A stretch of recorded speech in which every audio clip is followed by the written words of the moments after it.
All right, guys, we're here. We're live. New Poker Live podcast. We're back doing some podcast. My guest today, a man who's been on the podcast a couple times before, debatably one of the fittest man in poker. He's currently not wearing a tank top because he said it's too cold in Canada to wear a tank top. Sean Lefort. What's up, Sean? Not a whole lot. Just happy to be here. Looking forward to another podcast. Well, you were lagging out, so I was going to say something on what you just said, but now I've lost my train of thought. Oh yeah, you mentioned that times were tough because the action's been kind of drying up online, and you couldn't afford to pay your heating bill, and subsequently you couldn't wear a tank top, so you had to wear a t-shirt. Was that correct? Yeah, that's basically what's going on. That's basically. Yeah, there seems to be a lot of dead action in the games right now. I don't know what's going on. I think that sometimes happens. Oh yeah, somebody told me. So on the this is going to be a weird podcast because when people are watching this back, things are backwards. So the background is backwards, and I'm going to be backwards, I think, because I changed something on my settings for the Google Hangout. So this is going to be done. Like the poster behind you is like flipped, so it's like backwards. Right, so this is going to be interesting, and it looks like you might be the right way. Who the fuck knows? We're going to do this backwards today, man. So what have you been up to, Lefort? We haven't seen you in a couple months, maybe. I think we last had you on a podcast maybe in, I want to say in June or June or something like that, probably before World Series of Poker. What's been going on with you since then? Not a whole lot. I went to the World Series for a week. It was a huge fail because I got food poisoning and didn't get to do anything fun. I never went to EDC or anything like that. And then since then, I've basically just been grinding a lot. I haven't done anything. Oh, I went to Europe for a few weeks. That was super fun. I went on vacation, but also played EPT London, so had a little bit of poker there in the mix. And I went to Oktoberfest. Awesome time. Amazing time. Like just 100,000 people drinking liters of beer at like 1 in the afternoon. Chaos ensues, and yeah, it was pretty. It's a pretty cool atmosphere. It's not like it's very non-judgmental because we got there and we were extremely apprehensive. You know, a little bit scared of the language barrier. Just got to Europe, and before you know it, it's like an hour later. You've had 2 liters of beer and you've made like 4 best friends. And like everybody's speaking English, everybody's like, there's no, it's not like when you're partying and you go to a party or a club and there's an element of judgment to the socializing aspect of it. I found there it was just like everybody was just there for the same reason, to look silly and have fun, you know. So it was kind of cool in that respect, and spent a few days there. Went to Prague, Amsterdam, Berlin. Each for a few days, pretty cool cities, and then in London for a week, and I just fell in love with London. It's my first time there, and I just really, there's like maybe 3 or 4 cities in the world I could ever see myself living in, and I would include London on that list for sure. Really cool city. Well, it sounds like you were having quite a lot of fun during this trip. Who did you go with? Did you go by yourself? Were you with a girlfriend? No, I was with one of my good buddies. No poking the bear, right? I was with one of my good buddies that he doesn't he plays poker recreationally, but he was actually who I first got into poker with, like 12 years ago in high school, and it was kind of funny because at EPT London, I was hanging out with a few friends that are poker players, and like none of us cashed in anything. And my buddy played some like $300 EPT event in London and like cashed in it. So like the only person who cashed in any EPT events was my recreational playing friend. So it was kind of cool though to sweat him in that. He made like the final table and cashed for a few thousand or whatever. No, pretty awesome. Yeah. So how you were over there for quite a while, it seemed like, on Facebook and Twitter. How long did you spend over there? I was there for 3 weeks, so we spent a few days in each of those cities. We didn't really party too crazy hard because after Oktoberfest, I mean, we went to Oktoberfest a few days in a row, drank a lot of beer, and then the other cities we did a lot of just kind of adult tourism type stuff, but not like partying, just kind of museums and the stuff that like older, boring people are interested in. We checked out pubs and stuff, but we didn't. I don't have any crazy stories of like the red light district in Amsterdam or anything like that. Um, but we didn't do any raging, I guess we could say. Listen, if you had any stories from the red light district, they wouldn't be getting told right now. So it's okay. I understand. Yeah, I guess that's a good point. What's funny about Amsterdam is I loved the city, and by far the worst part about it was the red light district. The city itself, I found, was like, well, first of all, it's beautiful. It's really cool the way there's a lot of canals that go through the city and stuff, and it was very sophisticated. I really enjoyed the people. The Dutch people are so like friendly and playful. Mm-hmm. They're like, it's funny. Like it's almost, when you're like conversing with a stranger, or you're buying something at their store or something, but you're just like, there's an element of friendliness that they have to them that it's like they'll make a joke, they'll almost make fun of you or make a joke about you, even though they're not good friends with you, but it's just in good fun. I like that a lot. Like the cab drivers and stuff, they're just, I don't know, they just seem to kind of take life a little lighter than some other cultures, and I really kind of enjoyed that. It was refreshing. So yeah, I love that city. And then we went to the red light district at night, and I was just so like, I was really like turned off by the whole thing. Not like sexually, I just mean turned off as far as like enjoying the city. 'Cause like it's just a very eerie feeling. It's kind of creepy. Like I don't know how much you know about it, but it's so regulated and sanctioned. Like there's set prices for how much these girls rent their rooms for in the red light. How much do you know about the red light district? Do you know what I'm talking about? From what I know what the red light district is, you go there and you pay to have sex with people, and then that's what I know about it. Okay, so basically there's all these rooms. It's the oldest area of Amsterdam. It's right by the water. It's this beautiful area during the day, and then at night you have all these kind of windows that light up with red lights around them. And these girls rent out these rooms for like 150 euros a night, and it's exactly 50 euros for 20 minutes with each girl. If you see a girl in a window that you enjoy, yeah, it's crazy. Like these are set prices. It's the way it works. The reason I know these things is because we went to the prostitution museum earlier in the day. What? Really interesting. If you go to Amsterdam, check it out. It's actually really cool and really funny. Some funny stuff in there. So, anyways, and it's just like first of all, the people that are there are kind of creepy. Like there's a lot of like creepy touristy dudes, and like they're there for those reasons. So obviously they're not going to be the type of people that I'm like looking to hang out with.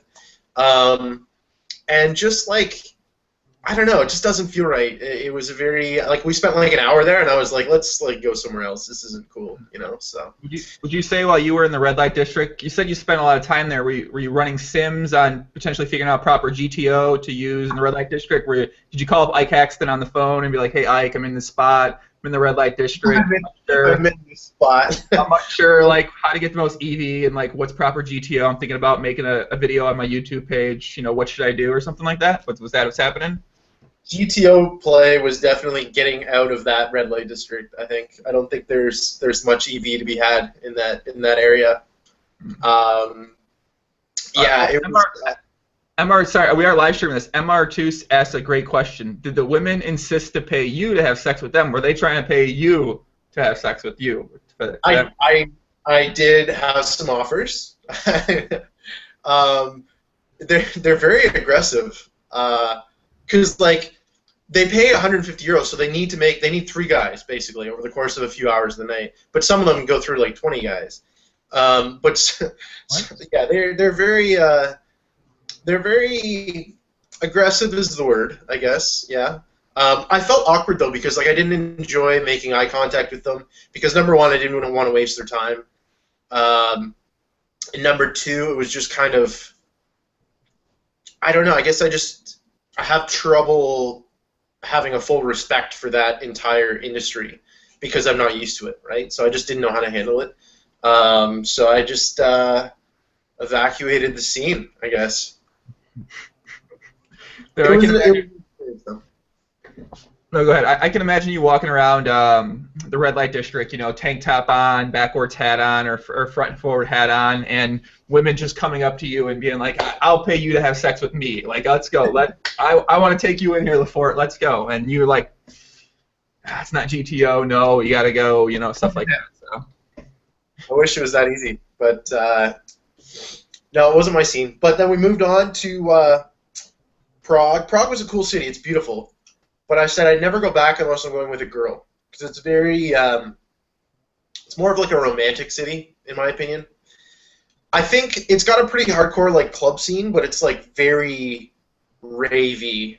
Like it's, 21-year-old rave club scene. So like we didn't really check it out. But like there were times where you just see like groups of like young girls in like the shortest skirts ever, all going into this like dark alley with one neon light. Like it's that type of like club scene, I think. We weren't really into that, but amazingly beautiful city. Like the two squares, like the old square, just incredible. Even just going out there for a beer in the middle of the day. The beautiful cafes out there, and it's like 700 years old. Like all these buildings around you haven't changed in like centuries. So it's kind of cool. Sounds pretty great.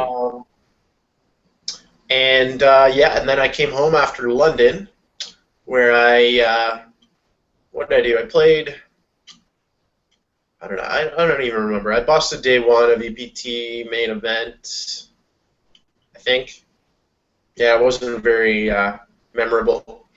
I did an interview actually for a magazine. I think that comes out in December. Bluff Magazine, Europe or something. I don't know. Oh yeah, I may or may not have.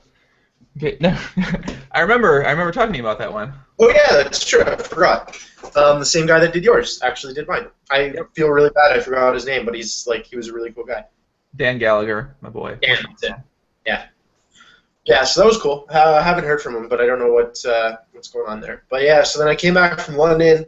When was that? That was I guess like a month and a half ago, and I've just been grinding and seeing the changes on PokerStars and not being happy about it, and reconsidering my longer short-term future, I guess. Yeah. Yeah, I don't know. To be honest with you, I don't feel great about things. I've always been kind of on the verge of being pessimistic, but a realist when it comes to looking at the poker ecosystem. And I just don't see a lot of good things happening at the moment, so we'll see. But yeah, no, I've been spending a lot of time with investment stuff as well too, so I try to keep busy. So how did you, when you were in when you're overseas for 3 weeks? I know a kid like you likes to drink 105 gallons of water a day. You like to eat approximately 85 small meals. You need to go to the bathroom approximately 225 times. When you're over there, what are you doing? Are you not worrying about it? You just kind of taking it easy, enjoying time while you're there, and when you get back home, get back to work on that? I call it minimizing the damage. So the big problems, I mean, as we've talked about before, is eating enough food. When I'm here, I can eat enough food on a daily basis because I've got my routine going. But when you're away, you're living out of a suitcase. You're only going to a restaurant 2 or 3 times a day. You kind of got to fill in the gaps. So first of all, I was ordering 2 or 3 entrees every time we went to a restaurant. It was pretty funny actually. Waitresses would always be like, "Are you serious? You're gonna eat it all?" It's like, "Yeah, don't worry about it. It'll be fine." And then they'd come back and it'd be the plates would be cleared because the food was amazing. I loved it, and especially in Prague, like their idea of a meal is just like 4 different types of meat, like some sort of gravy and potatoes. That's ideal for me. So, anyways, I just like ate a lot at the restaurants, but I also brought. Like I had protein powder and whatever else, make sure I was getting enough protein in my diet, and nuts, as we talked about before. I probably ate about 1,000 calories worth of nuts a day. There you go. There it is. Cashews. Nuts here for you before. Are they salted or unsalted? Unsalted. Yeah, there you go. Ever since you told me to eat nuts, I always have nuts in my house, and I eat them every day. Good stuff. Yeah, I mean, obviously you're not the type that's just gonna. You don't have a body type that's gonna get fat, so you don't have to worry. Like some people, if they eat a ton of fat, they have to watch their calories, right? Because their body, like everybody's got a different body type, obviously. But for guys that are looking to maintain size, strength, or build size and strength, nuts are a great food to up your calories in a quick amount of time. They're very dense calorically speaking. Calorically, is that a word? Anyway, yeah. So I did a decent job of kind of minimizing the damage. I guess I probably lost a few pounds while I was gone, but comes back pretty quick. The idea is not to just fall off the wagon and like it's nothing to buy a tin of protein powder when you're away for a couple weeks. You know, it's really not a big deal. So. Well, I know one thing I've really started implementing in my own mindset since I last talked to you was the idea that you can have that kind of meal if you go out with your friends, or if you want to have a slice of pizza, or if you want to have a chocolate bar once in a while when you're with friends. You can do that, provided that rest of the time you're keeping your diet really good and you're working hard in the gym. And that was something I never thought about until the last time we did something together, and then you mentioned that. And yeah, that's what I'm implementing. And what you just said, traveling, kind of sounds similar. Was that you're just trying to minimize the damage, and then when you get back into it. Yeah, exactly. Like when people talk about this is turning into a fitness podcast. When people talk about like having a cheat meal, you know, if they're on some sort of diet and they're like, oh, today is my cheat day, I'm going to eat this and this and this and this.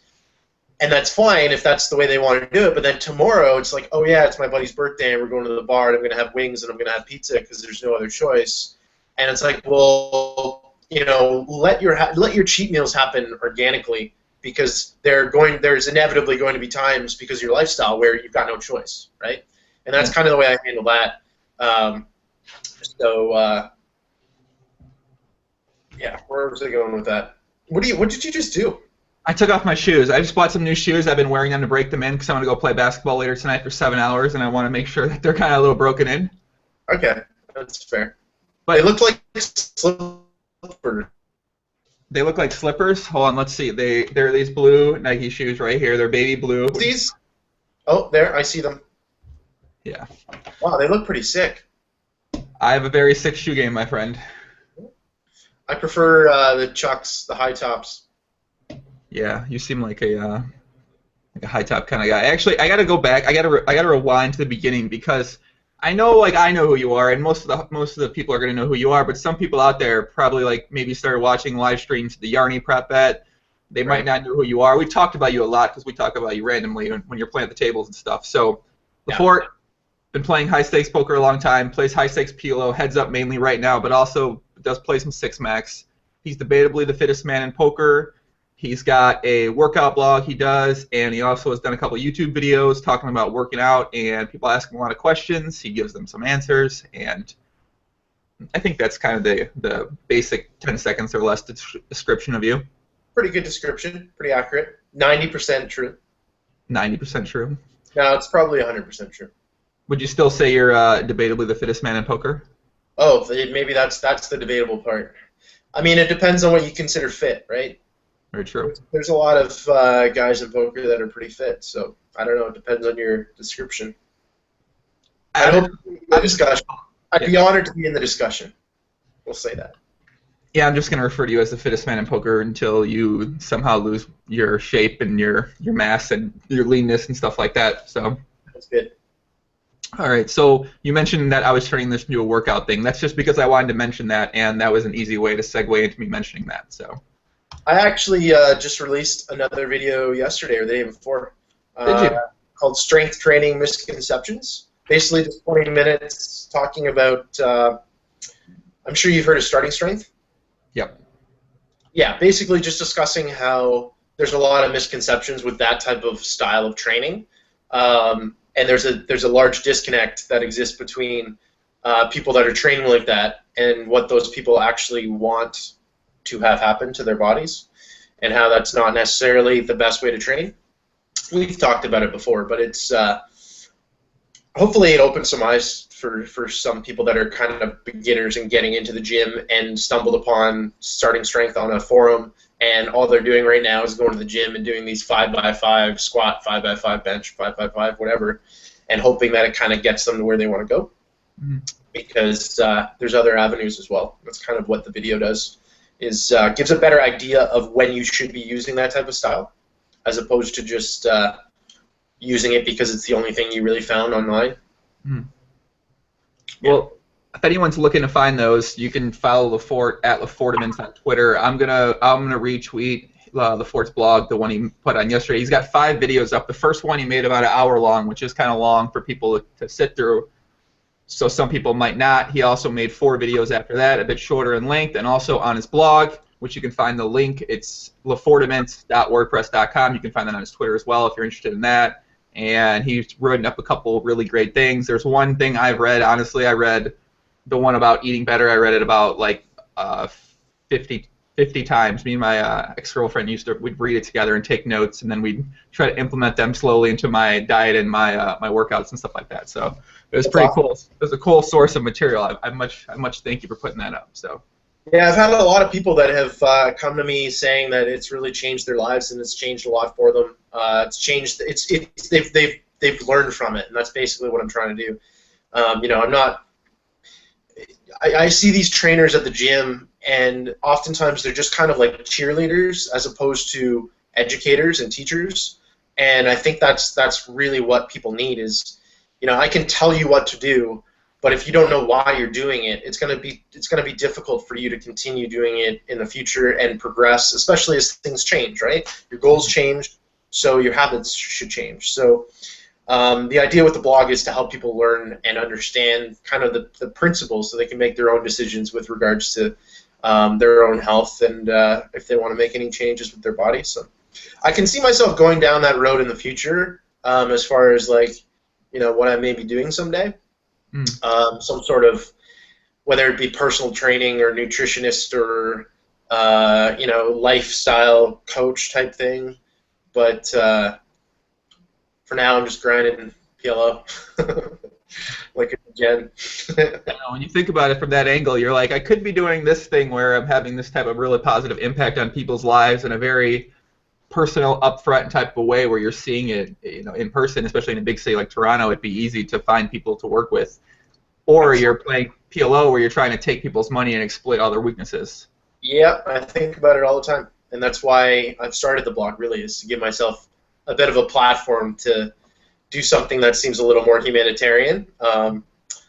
But ultimately, the way I look at poker is that I'm playing to set up for my future. So a few years of something that isn't really doing a lot of benefits for mankind now is going to help me spend the rest of my life doing those types of things, or at least having the freedom to be able to do those types of things.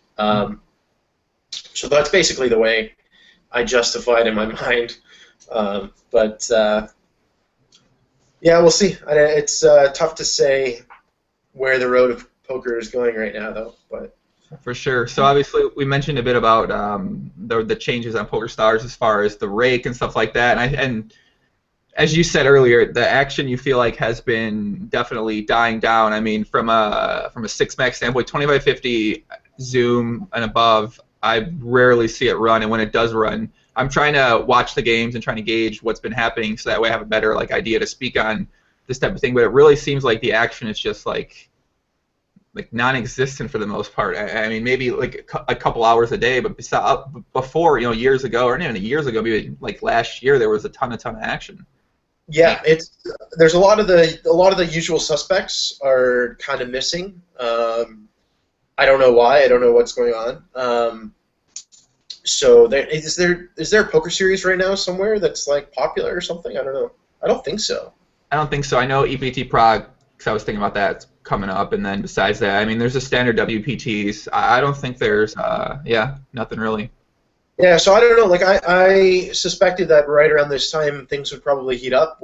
I imagine there's at least 5 or 10 guys that are probably 10, 20, 25, 50 regs that are going to need to turn on the jets to get to Supernova Elite, but that just isn't happening. If anything, it's been even more dead over the last few weeks. So I don't know. I've kind of drifted a bit from the 6-max games just because for one, they're not running as much. For two, they're less soft when they are running.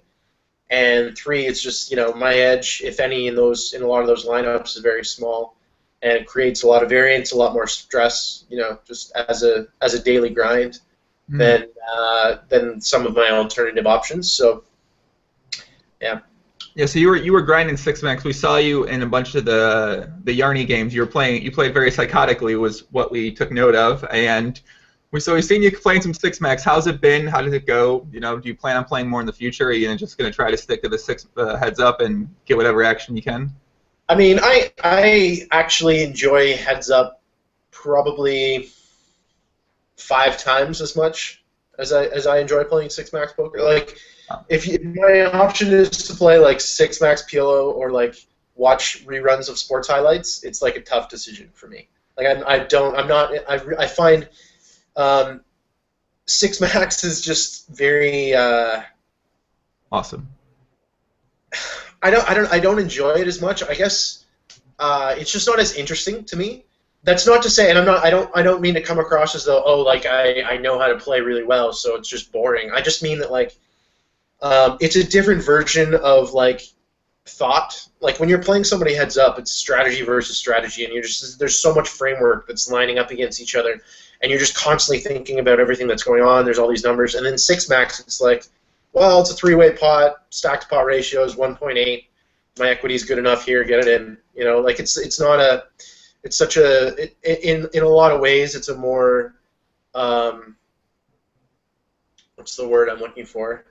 A more simplistic version of the game. Now, I'm sure you could do an interview with Jeans, and he would probably argue against that and say that there's all these little intricacies that are going on that he's paying attention to, and I think he's probably right in that regard. But because I'm not a six max grinder per se, where I'm always playing those games, it's difficult for me to kind of get into that aspect of the game. That's one thing that I learned while playing PLO over the last few years, is it's very difficult to balance a good six max game with a good heads up game. Like you can be very, very good at both, but you'd be hard pressed being the top in the world at both at the same time, because it's just your senses and intuitions for the two are very different, and you need them both to be very sharp at the same time. So I've kind of learned that if I want to battle the bosses and the dragons heads up, then I can't be spending most of my time playing six max, and the only heads up I'm playing is heads up 50-100 against Oddson or whatever. So I need to be kind of cognizant of that and where I'm spending my time and energy. But on the other hand, heads up action is very limited and finite, so you cannot always create a grind with just heads up action. So I'm always trying to find a balance there. It's difficult.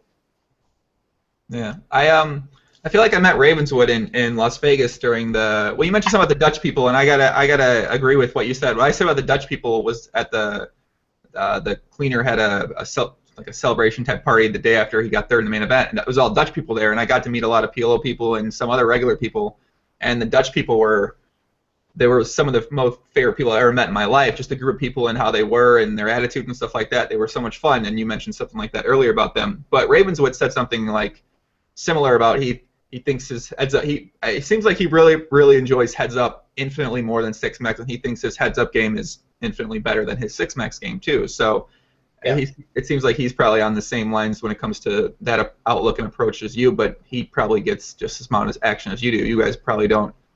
Do you guys play a lot against each other? He's up more on me than anybody, like by far. Maybe not buy-in wise. Like we have a really interesting history, me and him, because I started playing heads up PLO like 2 years ago, and I'm pretty sure that's about the same time that he really started playing it. And we were both playing like 1-2, 2-4, and it's like at that time you just open up the stars or full tilt lobby, you sit all the regulars, and hopefully you get some action. Like I wasn't in it to bomb hunt. I was in it to like play whoever wanted to play and get really good. And he was like the only guy at those stakes that whenever I wanted to play, we would just battle. We would just go at it for 4 tables at like 2-4. And it was funny because like I figured out his name on stars before or his name on full tilt before he figured out mine. So there were times where like I would battle him on stars, then battle him on full tilt. And I was pretty sure he wasn't quite sure it was me yet. Hmm. But anyways, he was like, I think we probably broke even, or maybe I won a bunch. We probably played like 10,000 hands over the course of like 3 or 4 months, battling every few days whenever there's no action. And then before we knew it, like we both basically just crushed everybody else at those stakes and moved up to the point where like our matches got to the point where we were playing heads up 50-100 like a few months later against each other. So the same match escalated like multiple exponentially in stakes because we had gotten so good against everybody else. And at that point, I guess I don't know. He's run very, very well against me when we've played the higher stakes, and it's really difficult when somebody like if there's like a 0 to 100 spectrum of how good somebody can run against you.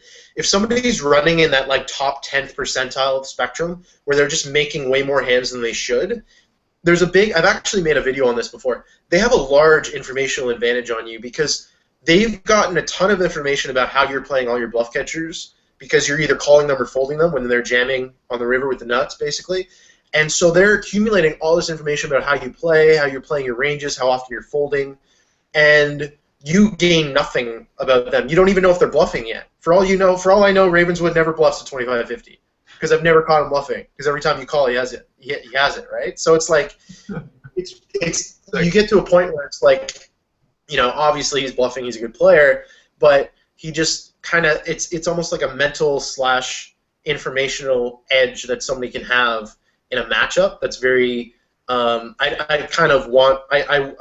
rather just kind of not play that person for a couple months and just kind of let that wash aside and then restart, and that's kind of where we're at. I don't think we've played in probably 5 or 6 months because I think he sat me a few times and I didn't play him, and then he just stopped sitting me. But the last few times I sat him, he didn't well, he's been playing huge like PLO high-low or whatever against Ivy, right? Isn't that what he's playing? He's playing against Ivy or one of the Ivy account. You never know who's on it, and then also Isildur too. Right. So he's been occupied with that. So I mean, that's obviously going to take precedent over playing me heads up at 25-50 or whatever. But yeah, that's and the thing about playing against Ravenswood is that he very much is like a robot when you're like all of his actions are immediate. So I think I tweeted this when you said something about meeting him or whatever. But like when you're four tabling him, like I'm not exaggerating. The action is literally always on you on every table. Like that's as soon as you do something at a table, the action is back on you. And so what happens is that when he's running good, it's basically you're just facing a big bet on all four tables at all times, and you don't have the nuts. And it's like, what do you do? So he can be a frustrating guy to play against. I'm sure when you run well against him, it's kind of the opposite, whereas, you're just printing a ton of money. But, it's just, we have a bit of an interesting past. I have a big respect for him for sure. He's one of those guys that you can grind a lot against and win a lot of money in a session, and he'll say, GG, like you'll say, oh, I gotta go, something came up, and he won't like whine and bitch about whatever and want your family to die in a grease fire and all that stuff. So I always have respect for guys like that are cordial, I guess, because I know how competitive we all are, and I know that when somebody snap quits me after winning 5 binds, in my head I want them to die, but to type, that's not what I try to be professional and say, okay, good game, whatever. So I always have respect for those types of guys that are cordial. Well, I know Ravenswood's a fan of the podcast. He enjoys watching the podcast and the live stream. He's going to enjoy us chatting about him a little bit. So I'm sure he'll be, it's always that thing, how much do you want to tell your opponents that you might respect them? How much do you want to tell them you think they're awful? It's like there's something Odson mentioned on the last podcast we did together. Did you hear what Odson said about some comments that you made before? He said something about how he thought that I cost him a lot of money. Yes, that's what he said. He said that you said some comments that you thought he was one of the best players, and he says that after that he stopped getting action. He thought it was directly because of those comments that you said. You cost him some EV. I don't think so at all. I think it was just coincidental that the games were slowing down, and I mean, it's pretty obvious. Anybody who plays can easily check high stakes DB, or I guess like his results are hidden, but it's pretty common knowledge that he won the most or one of the most from the games over the last few years. I don't think I gave any groundbreaking information. I did say that he was a solid heads-up player. It should be pretty obvious as well. I mean, I don't think. I think for a lot of guys, I'm not saying this is necessarily true for Odson, but I've learned that a lot of the nosebleed and high stakes guys are shockingly oblivious to the ecosystem. So they work so hard on their strategy and getting amazingly good at the game that they just get to this point where they're making a ton of money, but they're not necessarily 100% sure of why. So, if the games slow down or they stop getting action or people start getting better, et cetera, and the amount of money they start winning starts getting smaller, might take them a little while to catch on and realize why or what's going on or because they're not necessarily, they never had to worry about those things before because they were just crushing, right? So Odson, for a couple years never really had to worry about being known as one of the best in the world because he wasn't known as one of the best in the world yet. But eventually, your results are going to catch up to you. So, I mean, he's a really smart guy, and this won't happen to him. But I know that there are plenty of guys over the last 8 years of online poker that were at one time one of the best in the world and then fell through the ranks to the point where they no longer had an edge in the game, but it took them so long to realize it that they lost back a ton of money. And that's the type of obliviousness I'm talking about. There's a lot of guys that are like that. They're so into the game that they're not necessarily understanding the market, the grander scheme of things. There's plenty of guys that have kind of fallen victim to that before. But yeah, I'm not saying he's one of them, but I'm saying that I think he's grossly overestimating the impact that this Joey Ingram podcast has on his action in the PLO world. But maybe I'm wrong. I don't know. He's a smart guy. Well, he did. He also told me this when I saw him in Vegas. He said it again to me. So I think he actually believes it. He thinks that's what happened. So it surprises me a lot. Why does it surprise you? I don't know. I don't think. I mean, the other thing too. It's not like I've been a major player in like the nosebleed six max games where people are railing. Like I don't think I have a super ton of respect in the PLO world versus somebody like Ben86 or Sauce or Jeans or guys that have been around playing the big six max games for a long time. I mean, if one of those guys say something like that, like if Jeans were to just say, "Oh, Odson is definitely the best PLO player in the world," then yeah, I would think that might hurt his action a little bit. But I don't think me being on this podcast really should have a whole lot of. I mean, who's he missing action from? Like, are there guys that were playing him and then they're like. And then they thought that I was better than Odson. So when I said that Odson was good, they were like, "Oh, I'm no longer going to play Odson." Like that doesn't really make any sense. Like I don't know rationally how he's justifying that. But I mean, I'll apologize if that's. But I mean, that's what this podcast is all about, right? Shake things up a bit. Like look at the WCG power rankings and how that creates action. So maybe we should do that in PLO. I think some people have tried to do something like that, but it seems like the people that play Heads Up PLO are much different than the people that play Heads Up No Limit. I'm not quite sure on what I think those exact differences are, but I think the big difference is it's a bit of more of a smaller market in PLO, and like we talked about earlier, I think a lot of the Heads Up PLO guys are forced to play a bunch of six max. Because you cannot really sustain a career just as a heads-up PLO player. And if you do, you're at the computer 12 hours a day every day. Just ask Comic-Con or who else? There's a bunch of guys that do it. Guys like Pimpy Limpy. Pimpy Limpy. I guess you're not even familiar with these names, eh? No, I know. Pimpy Limpy's been around for a long time. He used to be I'm pretty sure he was a huge bum hunter at No Limit, and I don't know if he actually plays regulars at PLO, but he's one of my favorites. He It's so funny. He acts so tough, but he's such a teddy bear. Teddy Oh bear my is my new God. term, by the way. You posted that between you and Pimpy and Limpy. Was that you posted it or was that? Yeah. I Yeah, didn't post it. Somebody else posted it, but it was me. that But was yeah, so you know what he does? He knows that like sometimes I'm not at the computer. Like right now, I have tables open on Stars. Like if somebody wants my 50, 100 table on Stars, somebody can have it right now. It's on my other computer. So he knows that he can sit me and hope that I'm not there. And if I am there and I post the blind, then he'll leave.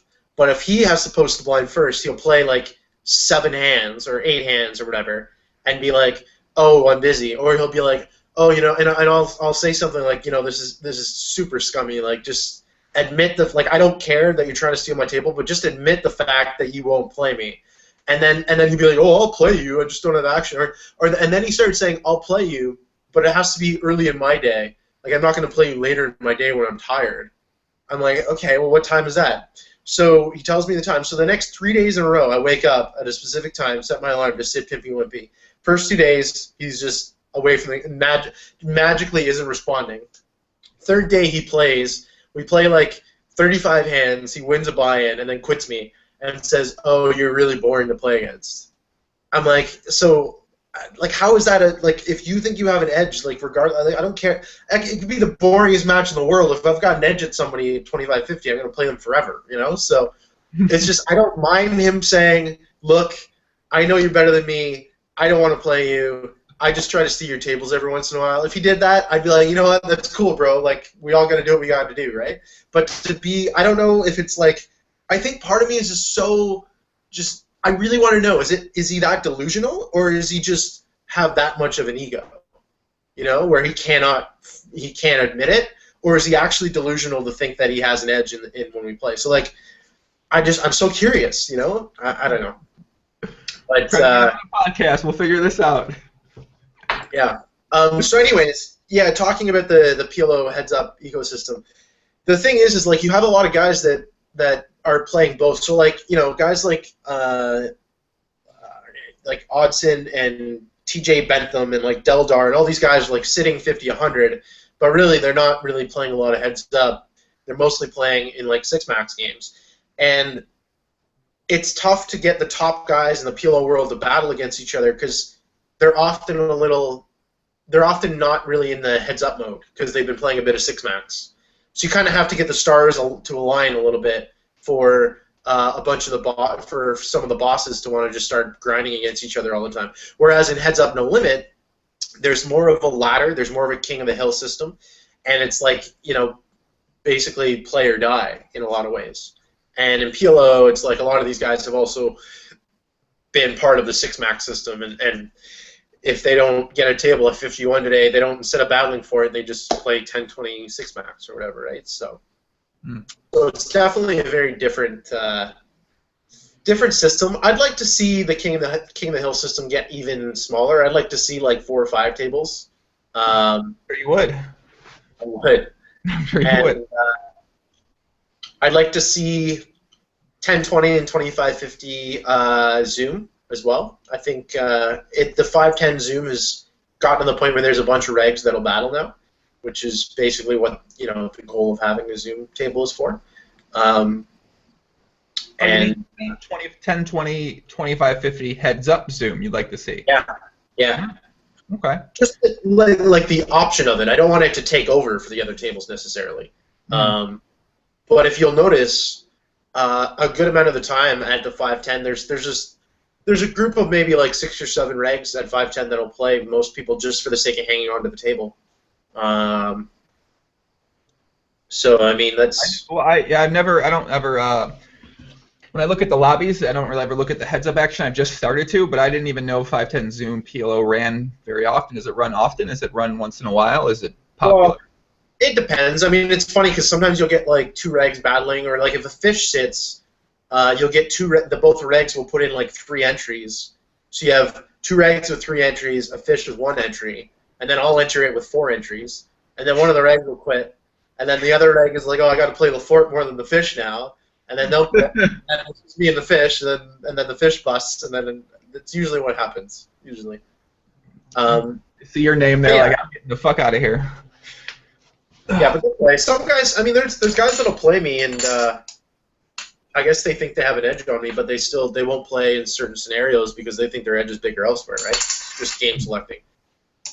Yeah, there's a good amount of those. There's still some action to be had in the heads-up PLO world for sure, but it's not as exciting as it was maybe a couple of years ago, a year ago. Have you played with TC from the UB at all? We played a little bit. He won't play me higher than 5'10", I think, right now, which I don't like to do against a guy like that because I know he's a very smart guy, and I don't want him to get a really cheap lesson for me at 5'10". And then he starts getting to the point where he can crush everybody at 25-50, and now he's taking away from my 25-50 action, right? Like, I don't want another boss at 25-50. You know what I mean? That's really interesting, actually, because people always say, well, why don't you drop down, play me at this stakes? Why don't you drop down, play me here? I don't want to play there. But I've never really thought about it from that perspective, in that you're kind of giving them a... Well, that's definitely a perspective you have to think about in the PLO world because it's a fairly small market, right? So,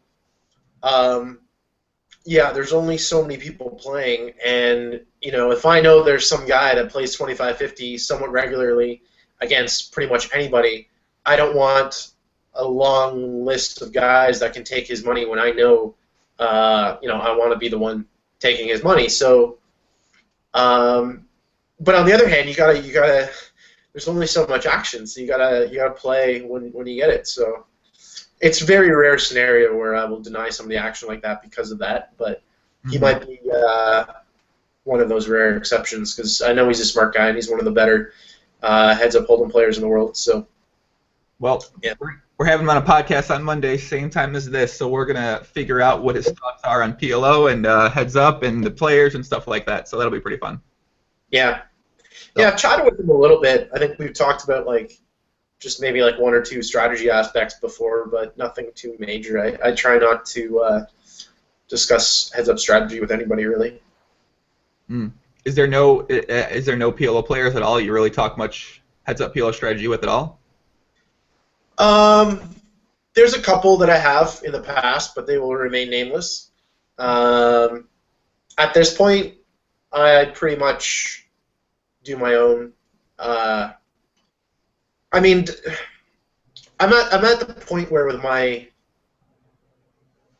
strategy revolves around numbers, right? So to just have qualitative discussion with somebody doesn't really do a lot to help my strategy, right? So I'm better off spending a few hours crunching some numbers, and I'm going to take a lot more away from that than some great poker mind saying, well, I think you should bet there because you have a strong hand and he probably has this. That's not going to help my strategy, right? But actually crunching numbers is where basically what I'm saying is I feel like I'm at the point strategy-wise where my marginal gains to be made in getting better at strategy come from crunching numbers. They don't come from idealistic, qualitative discussion.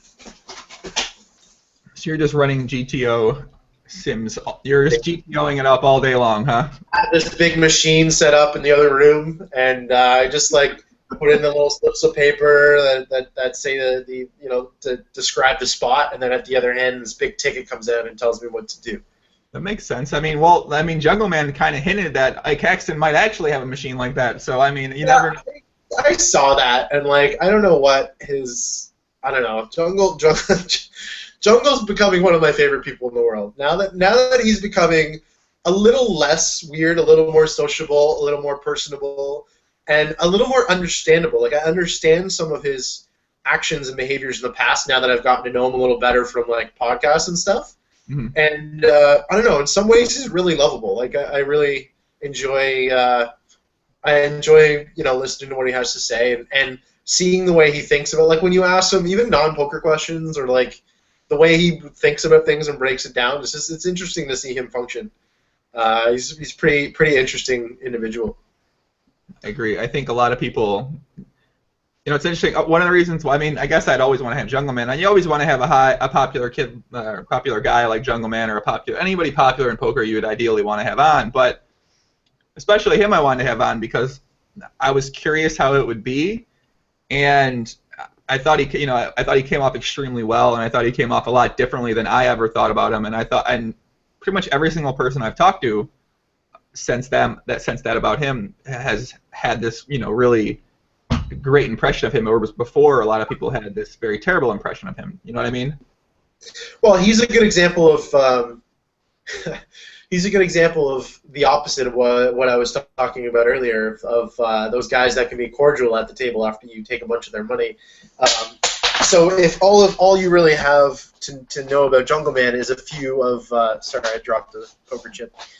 Is a few like YouTube clips of him going on a tirade at a live party poker invite table, or him going off on somebody on the chat in Full Tilt Poker, and this reputation of just being, this guy with a touch of Asperger's who wins everybody's money and does it in a very greedily, unhappy, grumpy, asshole-ish fashion, then you're gonna have that understanding of who he is. But clearly, there's more to the jungle than just that. So, do you have a Jungle Man impression for us?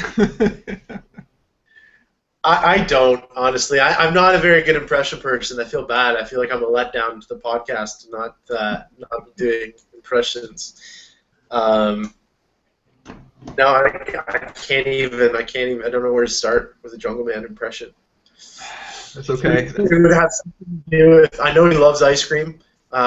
There's tales of him being at a live poker table and just like losing a big pot and then just screaming at the floor to like get him ice cream.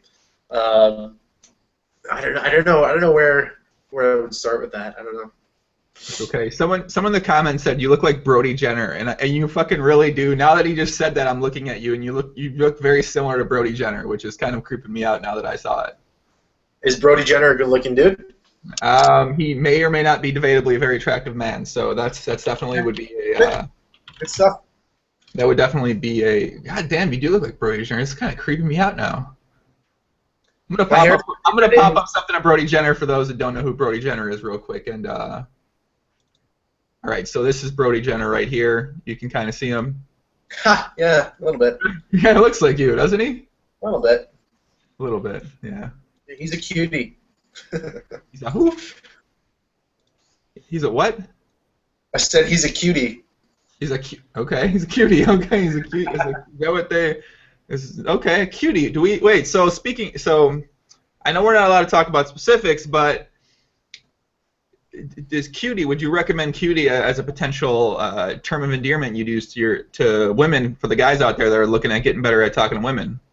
I don't think so. No, I wouldn't. I don't think that would get you very far. Cutie is what you call like your 4-year-old niece, like not a girl that you're talking to.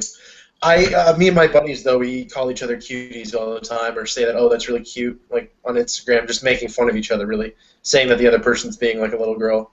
So that's where I use that. I kind of use that term patronizingly or facetiously. I don't know. So comment GTO. All right, we got it. Thank you. Cutie GTO. We're really about GTO. Ever since I started talking to Isildur and Adotson, and I saw how much they use GTO in their regular discussion. They probably use GTO in one setting minimum 600 times. Now I've started using GTO about every single possible thing. Neither of those players play GTO at all. Not that I do, or not that I'm the judge, but I know enough to know that neither of those players are basing a ton of their decisions on GTO. So it's kind of funny that they use it in other contexts. I think Adotson would say he does something GTO. I think he has a pretty good understanding of GTO in a lot of spots, but I think he's such a six-max grinder that he's got such a good read on everybody that, even he himself admits that he went through the ranks by adjusting at each stake to the regulars and exploiting whatever they're doing wrong, right? So, I wouldn't say they are as GTO as like Ben 86 or a Sauce. Or there's even some other players who are lesser known but play more GTO, but I won't name them because I seem to get in trouble whenever I name drop. Who Oh my God! Who are they going to beat you up, Lefort? Was Odson going to come whoop you? Yeah, he's a tall guy, isn't he? He's He's got a very tall. He's very. reach advantage. He approaches life like he approaches poker, very aggressively. I'll put it like that. He's the most un-GTO person at living life that I've ever seen in my life. Depending on your perspective of it, he's crazy. He's awesome. I mean, he's really funny. I really enjoyed hanging out with him. It was very fun. Nice. Let's put it like that. Do you have an example? Can you give us an example? I hear that there was something that happened that you're not allowed to talk about or something, or you didn't want to comment on, or. There's probably a couple things I don't want to talk about, but okay. So how Odson lives life on GTO. Well, like I said, so it's going to depend on your perspective of things. So, for example, one time there was a dinner, and their idea of a dinner is to order like 10 different things of food, and then they all split it, and then they end up wasting 3 to 4 meals of food.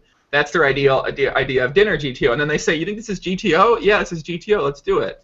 That's a very and to me, this was very un-GTO. I was like, what the fuck are you guys doing here? But some people out there are probably going to watch this and be like, oh, that makes sense. That's pretty standard. But for me and for the more conservative players out there, that might not be very GTO. For the mid-stakes guys. For the mid-stakes guys, yeah. Well, there was also we were at the Wynn, and there was a couple women at the bar, and me and Odson went over. Debatably big girl grinder. We got to get on our scale to verify that. The Twin Towers. What'd you say? The Twin Towers, you and Odson. Yeah, I was definitely a bit conservative. He was much more aggressive, and I don't want to talk about this anymore. Let's just say Odson may or may not have met some paid workers and took them back to the Aria. I don't know what happened to that. I think they gambled. I think they had fun. I don't quite know. But what was his opening line? Well, I think I went over there first. He's like, "You want to go talk to him?" I was like, "All right, fine, I'll go talk to him." So I went over there and talked to him, and then he walks up from behind, very tall in his blazer, in his Odson voice, very deep voice. He's like, "Hello, how are you? I like your tits are very nice." I'm like, "What the fuck did you just say?" I'm like, wait. That's a strong line. That is a very strong line. Something like that. I look at him. I'm like, what the fuck did this motherfucker just say to him? And then I'm like, there's no chance. Whatever this is happening here, I gotta go. I was like, it's not gonna happen. I go sit back down. Odson stays at the bar talking to him. Doing his Odson thing, Norwegian deep. I don't know what he's saying. 3 minutes later, he walks over to us. He's like, "All right, guys, I'm going to go. I'll see you guys later." We're like, "What the fuck? Where are you going?" 3 minutes later, he comes over. They're off. They're gone. We don't see them again. That's it. 2 a.m. They're gone. So had to get his gamble on. I don't fucking know. He's like, "I'm going to Aria. I'm gonna go gamble at Aria." I'm like, all right. So, I'd say the big girl was kind of like a 6.5 in my area. The other girl was probably like an 8, 8.5, 9. She was pretty attractive. So, in my mind, I think Odson and the 9 had a good night. So now that you're back from that, what are you up to for the winter? I don't know. I'm going to Atlantic City next weekend. Me and Ebony. Ebony got us some type of announcing thing for, I don't know. She's like, "You want to come do this?" I was like, I guess so. Why not? So I'm going to do that with her. What'd you say? Have you been before? No, I've never been to Atlantic City before. I've always wanted to go and just like 3-bet Johnny Chan on the turn, and then go get some go get comped at the noodle bar. Try not to let that MSG fuck up my head. I don't think Johnny Chan plays live poker anymore. I mean, he might. I don't know. Did you get any of those references? Do you know where I'm going with that? I think you're going with some sort of Rounders potential reference, but I can't be 100%. They're all Rounders references. Yeah, I haven't watched the movie in a kind of hot minute, but I'm very positive you're going Rounders references there. So I don't think there's a movie I've watched even a third of the amount of times as I've watched Rounders. You've watched it that many times? Yeah. Wow. I actually I used to watch it. I used to love watching it, and I still love watching it, but I used to watch it with like when I was at college with like a girl on like the third date or whatever, and yeah, so like I kind of associate it with being on a date with a girl, but it's a good movie to watch if you're like dating somebody because it's a good introduction to them to the beginning of the poker boom, Plus, it's got Matt Damon in it. So a little dating GTO. So if you're on a date, potentially third date, would you recommend it on a first date? Probably keep it to the second or third date, or what? It depends on how you met this girl, I'd say. Okay, I'm gonna give a couple scenarios, and you tell me what date you'd pop the movie on for her. Okay? All right, deal. I met her at the grocery store. How much time did you spend talking with her at the grocery store? 7 minutes and 25 seconds. Then you agreed to hang out with them sometime? We agreed to hang out. We texted for less than 20 minutes. All right, second date. Second date. Okay. At a nightclub. At a nightclub? At a nightclub. No. You're gonna watch Rounders at a nightclub? Okay. I met her at a nightclub. Oh, okay. Sorry. Yeah. Okay. And what happened? What evolved at the club? We were dancing a little bit. I may or may not have been on some performance-enhancing drugs. She may or may not have been on some performance-enhancing drugs. We had a good night. We kissed. We made out in the corner a little bit. At the end of the night, she had to go with her friends. I didn't fight it. I went with my friends. I went home. You didn't spend any time with her outside of the club whatsoever? No, there was no outside the club. This was at a casino, so there really wasn't much place to go. Not ready for the movie date then. Second date. Second date for her, not first date either? Yeah. Okay. Last scenario. I met her with my mom.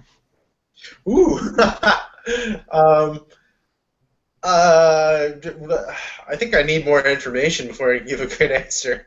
Okay, me and my mom were shopping at a store called Kohl's, which is a local store, a clothing store here in the United States. We were picking out some presents for my goddaughters, and then we happened to come upon a girl, 23 years old, just finishing up school, debatably attractive, and we're setting up a date. I mean, it's still going to be not the first date. I mean, the thing is, if you haven't spent much time with a girl, and you want to date them, like you're regardless of what your desires are with them, you need to spend some time with them, where you can talk, right? And then when you're watching a movie, you're not getting to know each other very well. So, regardless of what your intentions are, I think a movie date should be second or third at best. I could see a good prop bet where you have to date a girl for 3 months, but the first date has to be you watching Rounders together. Interesting. Yeah, I mean, it just matters. Well, the other thing too is like if you, not that I do this, but back in my college days, I may have done this once or twice before.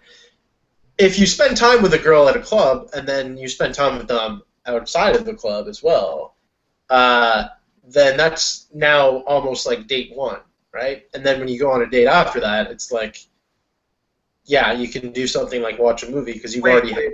Can we back up? Can we go back to what you just said? Spend time with them outside of the club. What do you mean by this? Spending time with them outside of the club the first night you meet them. What do you mean by that? What happens when you're at a club? Where like you spend hours drinking, dancing. And oh my God! I know what you're saying. Oh, Lefort. What are those feelings? You're really hungry, so you're gonna go get some drunk food. Okay, I wasn't okay. Okay, you're in college. Pretty hard, didn't I? Okay. I totally set you up for that, and you just. Well, technically, I then reset you up to explain it because I knew what you were talking about. Come on, come on, man. It's like a constant. It's a setup. I don't want to say the T word anymore. The T word isn't a word I can't use on my podcast anymore. Just people think I T a lot, so I can't mention the T word anymore. It rhymes with pole. Toll? It rhymes with troll. Troll? Troll. Okay. Word troll. People say the same thing. I troll a lot, so I'm trying to. I gotta balance my T range, and I'm gonna cut back on teeing, and I'm gonna focus more on Hing. So there you go. So speaking of women, there's very big news in the poker world very recently. Do you know what big news I'm referring to that might involve a woman? Phil Galfond getting hitched? That's exactly it. Good guess. So in NVG, there's a thread about Phil Galfond getting married to a blonde girl named Farah, I believe, and very attractive woman. And but what I'm more interested in and getting your view on is the conversation that's now come from this thread. So the initial thread was, I hope they didn't delete it. Yeah, Phil Galfond is off the market. It's in Newsview's Gossip on 2+2.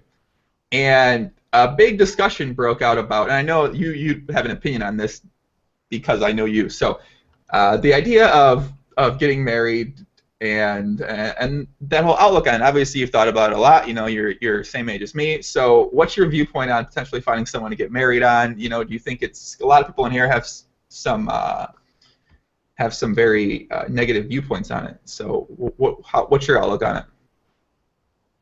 I very much look forward to getting married someday, but for none of the reasons that are historically associated with a wedding.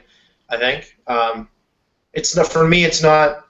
It has nothing to do with religion, and it doesn't even have anything to do with the commitment. If I'm getting married to a woman and I've already made the commitment that's associated with putting a ring on her finger a long, long time before that wedding. So for me, I just look at it as though there's going to be two major parties in my lifetime. One of them is my funeral, and I won't be there, and the other one's going to be my wedding. So, like, I don't want to miss that. It's going to be the biggest party of my life, where all my friends and family are invited, and it's going to be awesome and expensive and big and grandiose, and I want to have a good time, and I look forward to that day. But for me, it's just a big party, really. So you view it as, you don't necessarily view it as the wedding itself. You view it as, I guess, the party. You don't view it as the actual. Well, I mean, I also view it as, for a lot of girls and a lot of women, you know, they've been wanting to have a, you know, beautiful wedding and be the beautiful bride since they've been, like, you know, 3 years old.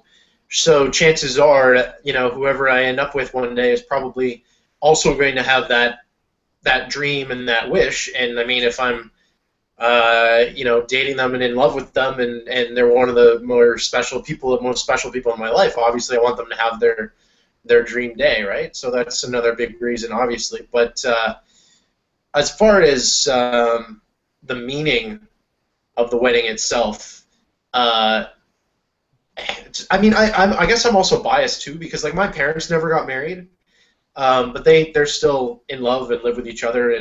But, like, when they had me, expenses indicated that they didn't have enough money for a wedding, and it just got to the point where there was always, like, instead of spending money on a wedding, they could always just spend it on me, and it was never that important for either my mom or my dad to get married, and they just never bothered. So I can see firsthand how it's very much not necessary for any sort of happy, you know, life with two people.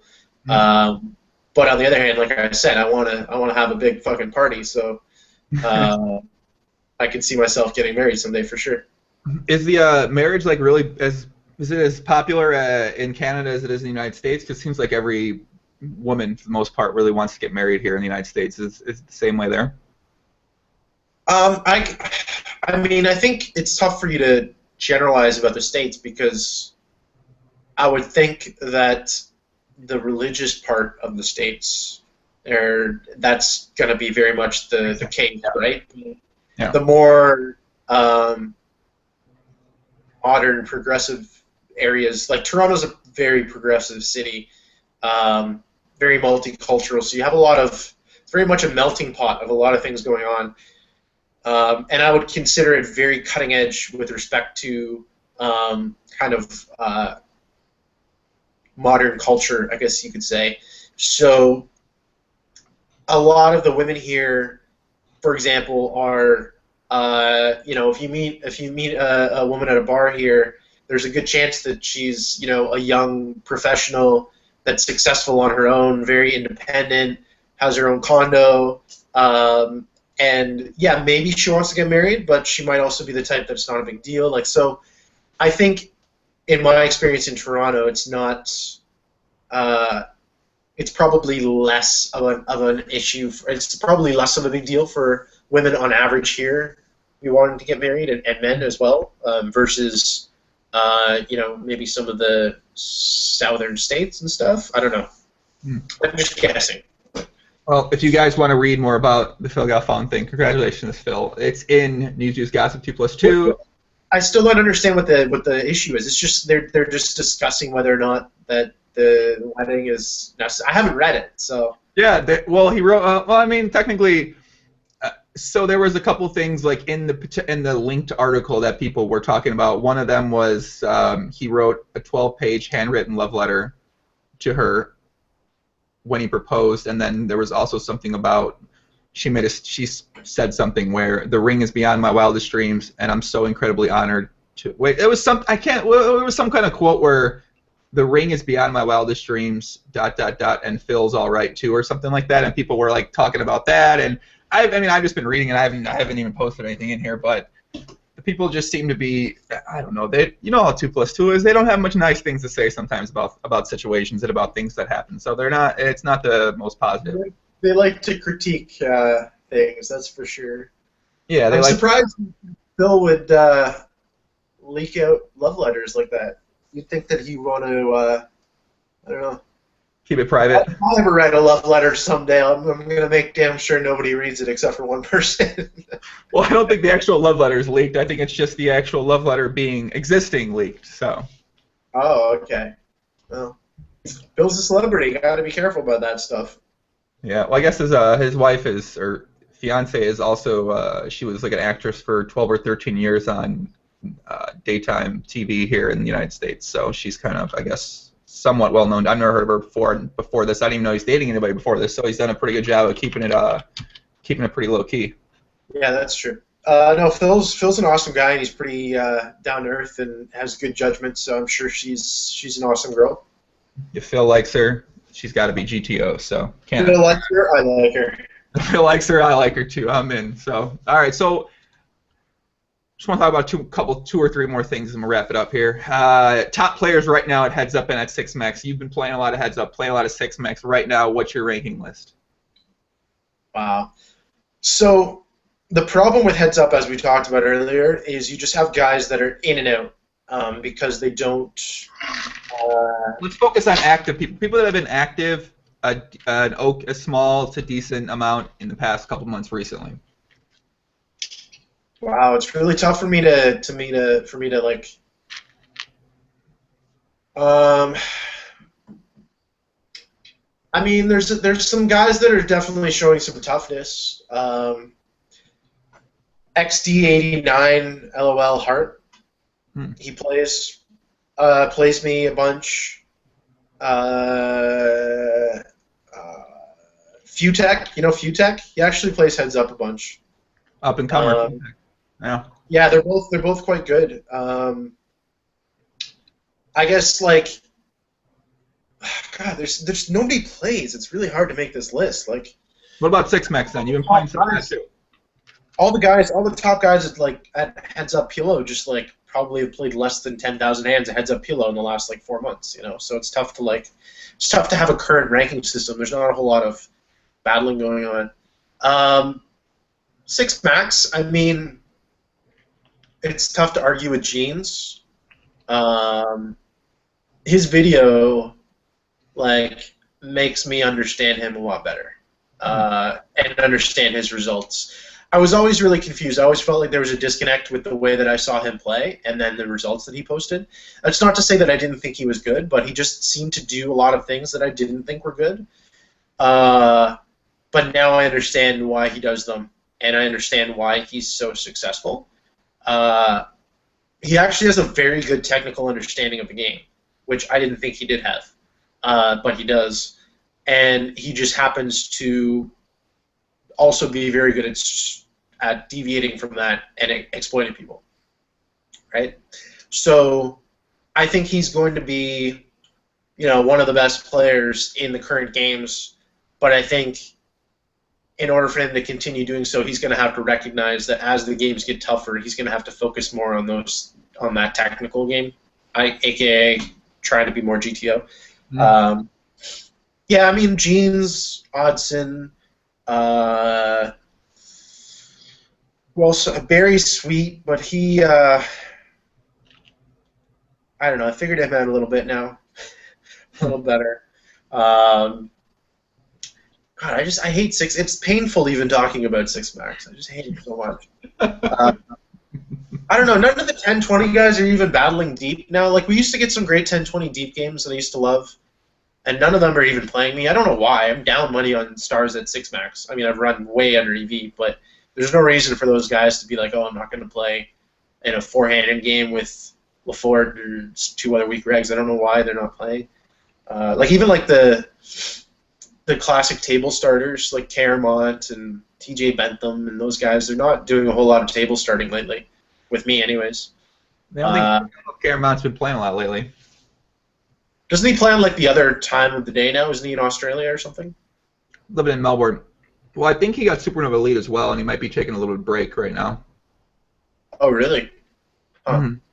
Probably taking a break till next year. Interesting. Yeah, I don't know. I need to see a bit of a list of guys to have more of a, because I'm just like I'm not very good at like remembering, you know. Yeah, it makes sense. Yeah. I hope we get I miss Caramont at the table. I miss seeing Caramont hand histories. Caramont was one of the favorite people for me to read hand histories of because he always plays so fun and aggressive and exciting. So I hope he gets back in the action soon. And yeah, and he's not scared to play deep, so. He's definitely not. Obviously, Donnie's up there is one of the best six max players for sure. Oh yeah, Ansky. He posted something about Mexico potentially changing their regulations on poker, and yeah. Really? He just got engaged. He just got engaged yesterday. Everyone's getting engaged, poker players, I guess, huh? Yeah, it's crazy, eh? Like, it's funny. It's like my like high school and university friends are at the point where they're like, a lot of them, not all of them, but a good amount of them have had like a child in the last year or two. Wow. And then my poker friends are all like kind of a tier younger, so they're all at like getting to like the engagement part, you know. And I'm when I look at it, when I see so many people getting married and having kids, I feel like, I don't know, I start feeling now. Maybe I'm starting to think maybe I should start thinking about doing that. I don't know. Yeah, my plan is to be retired before I start a family. I'm going to be a full-time family man. That's my plan. Do you have any sort of time span when you picture that maybe happening? February? Yeah, maybe. You could. Baby report. The GTO baby, you're going to be born very soon, huh? Yeah, it really depends. I got a lot of things up in the air right now, investment-wise. I got a few things on the go. Some things can end up being big, and then that would definitely be an immediate exit from needing to do anything. Can you give us a hint on what that might be, or is this the top secret? Yeah, it's not very exciting though. I'm invested in a startup company that has shown some pretty good promise so far, and has the potential to sell for a pretty big amount, and I own a small chunk. That a small chunk of a very large amount would be a very large amount. So, is this a small startup? Potentially, any of us listening could participate in, buy something from them, or contribute to the success of them by any chance? Sorry, what's your question? Is this a startup that you could tell us, and then maybe we could help improve, give them business or something like that? I might as well. I mean, there's no reason not to. It's just not a social. It's not like a sexy social app or anything like that. It's basically they've entered the industry of remittances. So a remittance is when somebody is working in another country and sending money home. Basically, that's the general the definition. So like, you know, we just talked about Mexico. So some Mexican is in. Where are you? Chicago is in Chicago working and sends home $4,000 every 2 months to their family in Mexico, and that's basically always done through Western Union, and they pay a 10% fee, which is insane. 10% is huge. So Western Union has a monopoly on this industry, and this industry is actually a $600 billion industry worldwide. Because when you think about it, I mean, now that the world is so global, you just have all of these people sending money home. And Western Union has extremely poor infrastructure as far as their like any sort of app goes or their online stuff. So they've entered this market. The problem is the reason that they have this monopoly on this market is that it's incredibly difficult to enter with respect to compliances and regulations because of money laundering, and it's basically just this massive fucking headache for anybody trying to enter it. But luckily, the guys that I've invested in just eat that stuff up. Like they're just all about being a super successful startup someday. And they had a lot of training to. They have all the tools, they have all the resources, and it's just a matter of seeing it develop. So they've started this app, and so far, basically, they've targeted the Kenyan market in Maryland because apparently there's a really high concentration of Kenyan people living in Maryland, and Kenya was one of the easier countries to kind of get into because of the way that they set up their banking system. So they were able to fly there, set up banking accounts, blah, blah, blah. And they were able to do a lot of grassroots marketing in Maryland, where they went to all the bars and restaurants where a lot of the Kenyans were at and basically said, hey, instead of spending 10%, you're going to be able to do it at the click of a button for 1%. And everybody's jumped on board, and it's just blown up. So they've gotten to the point where they've raised a lot of money from some big shot venture capitalists and angel investors. So just to get to the point where they're getting the attention of those guys is an extremely good sign. So if it keeps developing and growing at the rate it's growing now, I mean, within a few years, it's going to be a really big deal. So hopefully. Their name for this company app or? Yes, it's called Wave, like WAVE. Mm-hmm. Yeah, I mean, if anybody's in the market for sending money back home to Kenya, that's the app to use right now. Wave, I see Wave private location application. That might not be. There's a lot of stuff. It's tough to find it. It's if you type in like Wave Kenya or something like that, or like Wave. Yeah, it says right now it's just focused on. It looks like how to send money to Kenya. Yeah, little picture of a penguin. Yeah. I can see this working for something for me, which is why I would actually use this. So that's what I'm pretty interested in seeing it. So. I mean, in order for it to get to your state and it being able to send money to another country or whatever have you, that's like basically at this point it's just a matter of growing to more states and growing to more countries, right? So a lot of it is just a matter of how quickly they can grow their company and hire people to do all this, but not overextend themselves, with the capital they have. So how do you? When you find something like this, how do you get involved in something like this? How do you get involved in your investments? Are they just things you hear through friends or? Yeah, this was actually through poker, guys. This was an ex-student of mine. It was actually like his best friend who started this this company. They cycled through a bunch of different ideas. Tinder. Yeah. They had made a dating app very similar to Tinder. Just around the same time, but Tinder blew up instead of them because they were a little bit late to the party. Yeah, they went through a bunch of different ideas, and when I invested in them, I didn't really invest in their ideas. I invested in these two guys that after having some meetings with them, they were just like the smartest dudes I've ever talked to. So I was like, I know these guys are going to be rich someday. I just hope it's on my dollar. So basically, that was my approach with them. Yeah, and I've just gotten into a lot of stock market stuff. I'm managing a lot of my own money now. That's been a lot of fun. So I have high hopes for that as far as what I can expect to earn yearly, and things like that. And so when I say retire, I mean being an active investing retiree. Just mean not having to develop any more capital through working, basically. So not like entrepreneurship. You don't want to be doing that. You just want to be investing for the most part. Well, it really depends on my life at the time. I mean, if I don't have a whole lot of things going on and there's some sort of entrepreneurial opportunity where I feel as though it'll be super fun and it interests me, then I might. but I've learned my lesson before that in order to be successful, something that's extremely rare with poker is that you can be super successful in poker spending like 5 hours a day on it every day. Any other realm of anything, that's just not going to cut it. Like if you want to get into real estate and start flipping houses, you're not going to be working just 5 hours a day. Mm-hmm. If you want to start a business, you want to open a bar, you want to open a club, you want to do this, you want to do that, 5 hours a day is not going to cut it. A lot of these opportunities, you're basically devoting your entire life to. Like that's now your baby. It's your energy. It's where everything is going, right? So I learned that lesson the hard way years ago when I flipped a house in Toronto, and it basically became my life for about a year during the golden days of online poker, where I missed out on a lot of opportunity.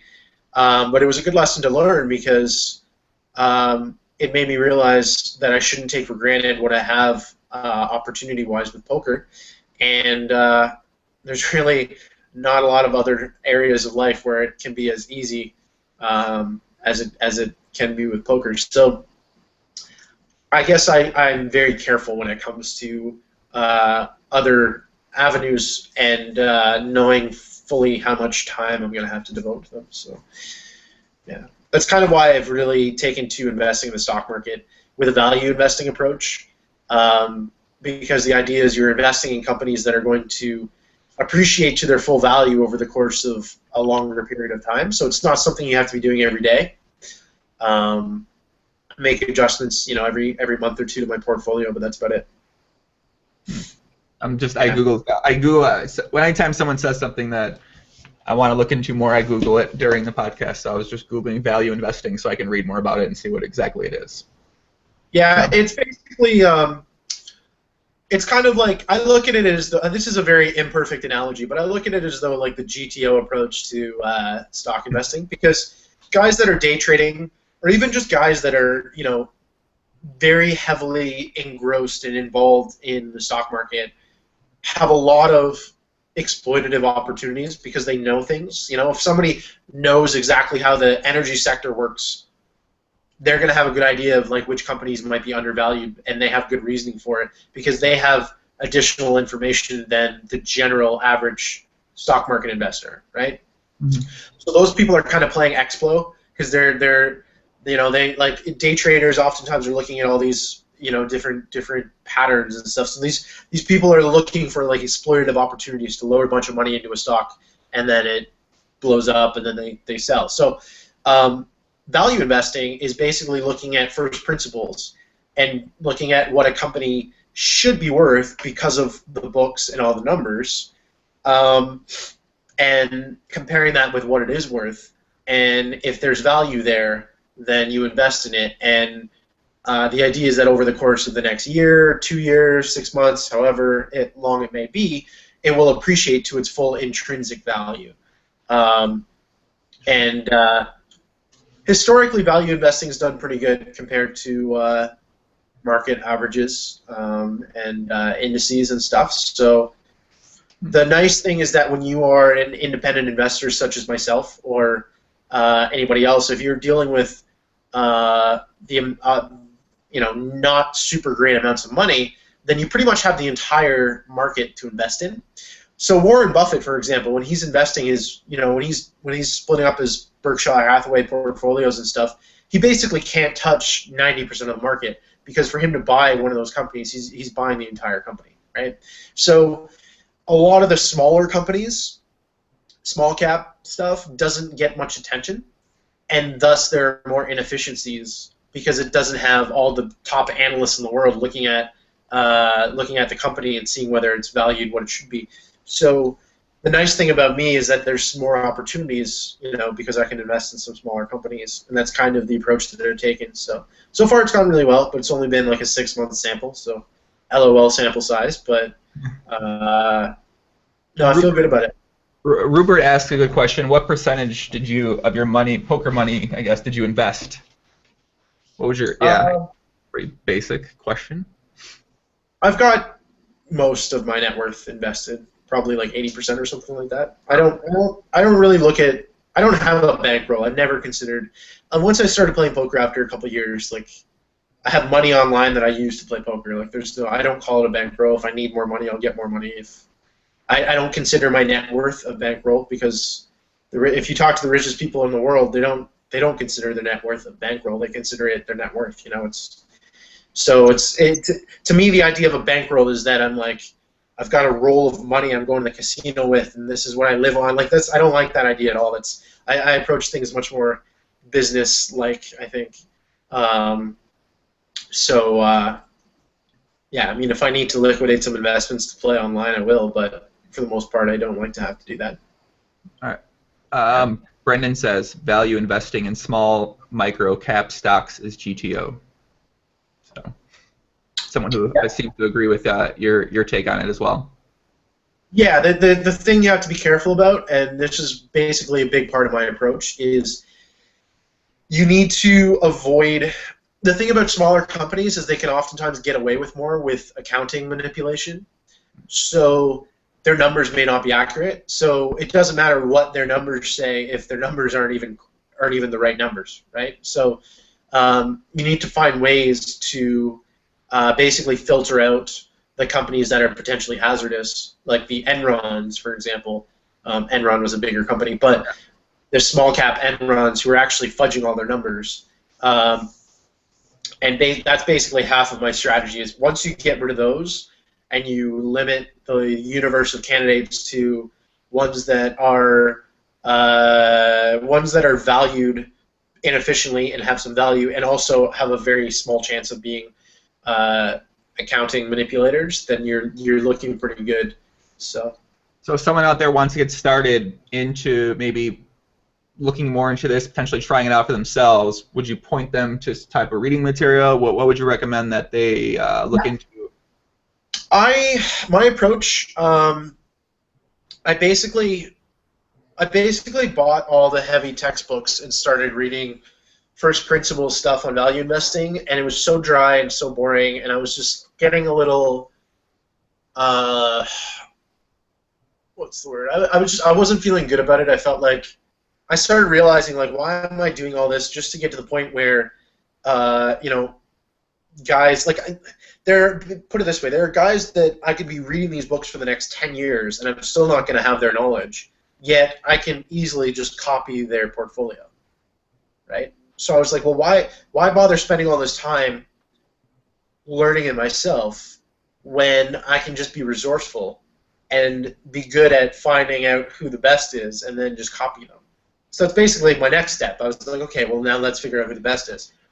So I went through a lot of different kind of value investors, famous value investors, looked at their approaches, looked at their reasonings. And, I mean, value investing or investing in the stock market, like, there's plenty of people who have become mega rich and never deserved to. Like, they just got lucky. And they think they think they're great, and a lot of people think they're great because they've gotten rich. But it's the same as, like, that guy who spun up a few $100,000 playing PLO, but really he's like a break-even player, you know? Because it's such a small sample size, the market, over a few years, right? So you really, I basically tried to approach it by finding out who I could find seemed to be the most sophisticated and relied on the simplest principles. And I came across a book called Quantitative Value. Write it down. Google it. By, I think, Toby Carlisle and Wes Gray, I think, are the two. Gray, yeah. Gray, yeah. And basically what they did is they cross-examined a lot of value investing approaches and really looked at all the metrics and which ones, like they did a lot of backtracking, looking on all the past results of different value investing approaches, and basically just did a lot of, like, GTO sims to get to the point where they came to what they think is the best approach. So I pretty much copy them. I copy their approach, and with the added caveat that I try to focus on the smaller markets. And yeah, I feel pretty good about it. I've been learning a good amount about it. I've done a lot of the research myself manually, which means looking at financials and figuring out stuff a little bit. So it's been a fun non-poker project. You know, it's been so long since I've had something that's going to affect my life financially other than poker. You know, so it's been cool in that regard for sure. Rupert asked one more question. What would you say is the minimum amount you need to get started? I mean, that really just depends on your goals, right? If you're doing it for fun, you can start with, you know, $100 and see how it goes, you know. But, you know, if you're trying to get rich, you know, it's not something that's you're not going to be, you know, just getting rich and exponentially growing capital from it. It's something where my goal is just simply to do better with my money than somebody else if I handed it off to them, right? So, yeah, I can't really answer that question unless I know what he's. I mean, my goal is to beat, you know, 10-15% a year, potentially significantly more than that if I get really good at it. Warren Buffett's gone on record saying that he would take a bet that with $1 million he could have an average expected return over 50%. Because he feels as though he would be able to exploit the small markets so heavily. Wow. So I mean, the idea is that there are people that think it's possible to really do quite well with it, but obviously I'm not expecting anything like that. Is he like the jungle man of stock markets or what? You never heard of Warren Buffett? I've heard of him before, but I mean, is he? I don't know much. I just know he's rich. I don't know much else about him though. He's the most successful value investor in the world, really. He's Benjamin Graham was the original value investing godfather. He wrote all the original principles, like all the books, and Warren Buffett was his disciple. And Benjamin Graham was very, very careful with his investing approach, and Warren was basically just like, fuck it, this is GTO, we're just going to run the show, and he did, and now he's worth whatever, like $40 billion or whatever he's worth, I don't even know. $71 billion. Buffett is called the Wizard of Omaha, or Oracle of Omaha, or the Sage of Omaha. Okay, I'm in. Yeah, Warren Buffett should be like the PLO podcast logo. It should be, you know, like instead of your face with the warrior paint, it should be Warren Buffett's face with the warrior paint. Or like he's the Wizard of Omaha, so he should be Warren Buffett's face with like a wizard hat and like a beard. I think I'm gonna look into this actually. More, yeah, this is my guy right here. $71.9 billion. The future Sean Lefort potentially in the making right here. He had a lot of opportunities though, but I mean, basically every time there's been a market crash and stuff, people go to him for money, and he makes a lot from that. And yeah, he bought out companies that just blew up basically. Not so much value investing, but just having a lot of money at the right time and being smart. Yeah, when Rupert, one more question. Where did you start? Did you go, I guess, to invest your money? Did you go? You do it online? Do you do it with a company? I do it with my bank. My bank is a pretty good broker, TD Bank, and they charge like $10 per transaction, which is a little higher than some of the American ones, but it keeps it simple for me. I can move my money around pretty quickly, and yeah, it's just. Cool. Now we're gonna get a lot of people out there busting their rolls trading. So thank you, Sean. Thank you. Maybe they'll grow their rolls and then bring it over to Omaha and take on the Wizard. They might. Ali Bro says, "How are you doing, Joey? Who is this? Who the fuck is this sexy motherfucker?" Well, I'm assuming he's talking about Sean Lefort. This is Sean Lefort, Ali Bro. Ali Bro's our resident hooker aficionado. Had sex with more hookers in his life than we'll ever know. So this is Sean Lefort. He's a longtime high-stakes player and plays currently PLO. Brendan says, as a guy who day trades futures for a prop firm, very impressed with the knowledge he's dropping. Really good stuff. Cool. Fast Freddy says, is it too much? I'm very fragile when it comes. I'm actually surprised I talked about that stuff as much as I did because I feel as though my investing knowledge is similar to like, you know, that low stakes guy that just found 2 + 2. You know, so like I'm very much ready to be smashed with people that are like, no, that's wrong, this is wrong, this is wrong. But I've done enough to feel confident with my approach, at least enough to feel confident that it's going to be stronger than if I just give it to some dude at my bank.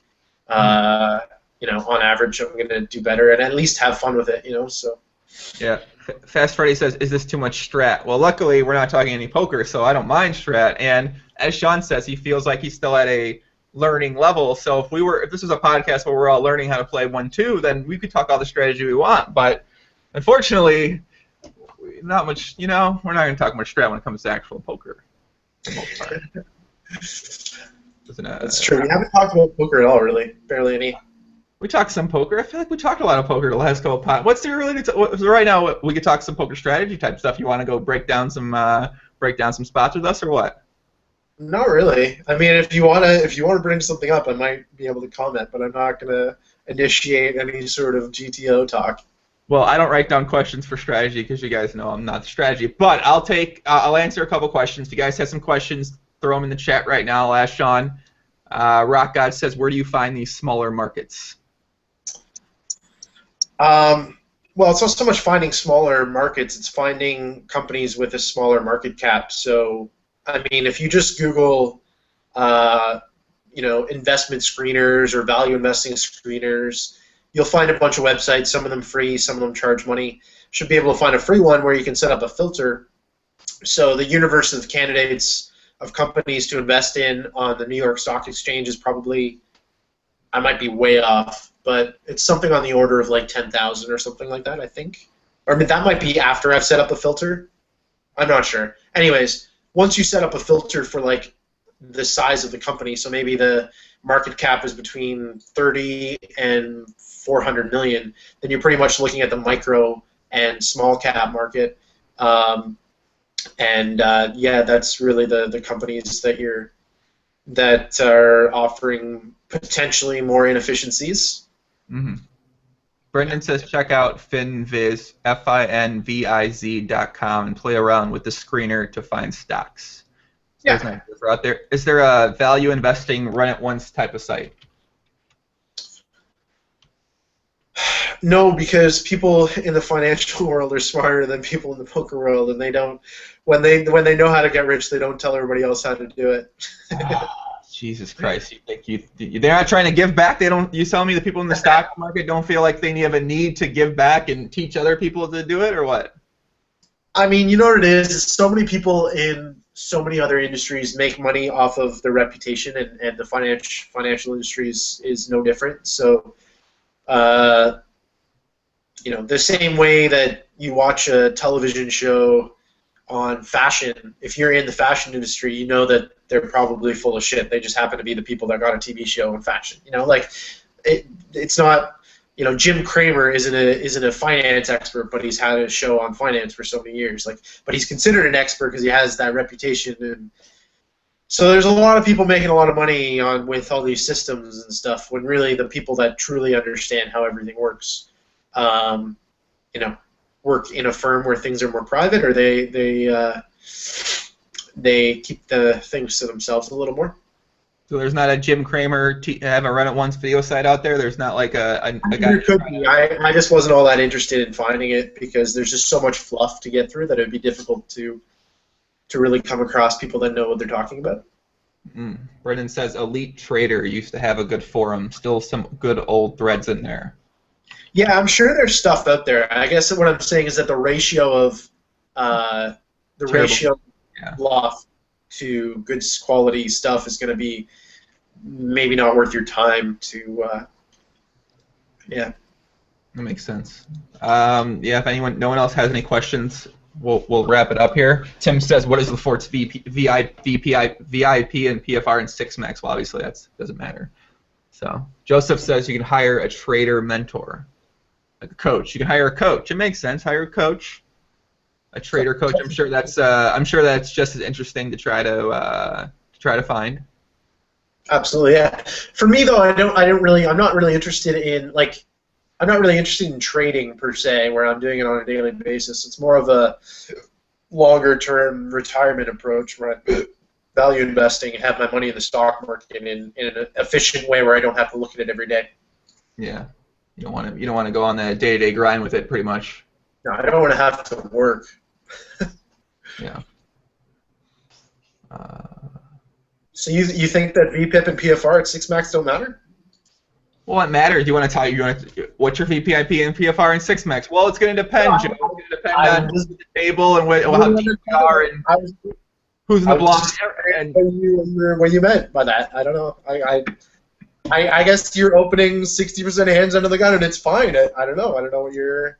Who knows what you got, how he plays. Joey never releases any strategy talk, people. Have you ever noticed that before? He has all these dragons on his show come on and talk strategy and stuff, but he's playing the games. He's in some games, and he never releases his own strategy, you'll notice. So. Well, technically, I don't have people come on and talk strategy when you think about it. Yeah, I guess. They talk their strategy. I mean, I talk the same kind of stuff. I do that on my live streams. I'll talk. It's basically me talking. So instead of on the podcast, I have the other people are doing most of the talking. I'm just doing the listening. I'm leading the conversation to Pat there. Pat, you make a good point, though. That's a good point. You're right. You want to ask me some PLO question? I'm going to start breaking things down or what? Yeah. I can't be bothered. You can do that. We can do that off the podcast. My friend Luke says, I often make myself making life decisions solely on what I think Lefort would do. Okay. WWLD. What would Lefort do? Fast Freddy, has Lefort played heads-up PLO against the famous Isildur 1? And any thoughts on his PLO game? Yep. Good player? Yeah. Sorry, I have to quickly think about what information I want to reveal and not reveal because it's kind of an important question. We'll say that I have played him, and he definitely has an interesting style that, if you're not prepared for, can be very effective. Yeah. Okay, we'll leave the question at that. Lefort, how can you grow muscle and be so lean all year round? You got to read his blog and watch his videos. He'll teach you all about that, right? Yeah. Well, the two things are obviously contradictory: to gain muscle and gain weight, but then lose fat. But it's possible to do them both. They are two different systems that just kind of overlap, right? A lot of it is timing, manipulation. Yeah. I basically make sure that my body goes through longer stretches of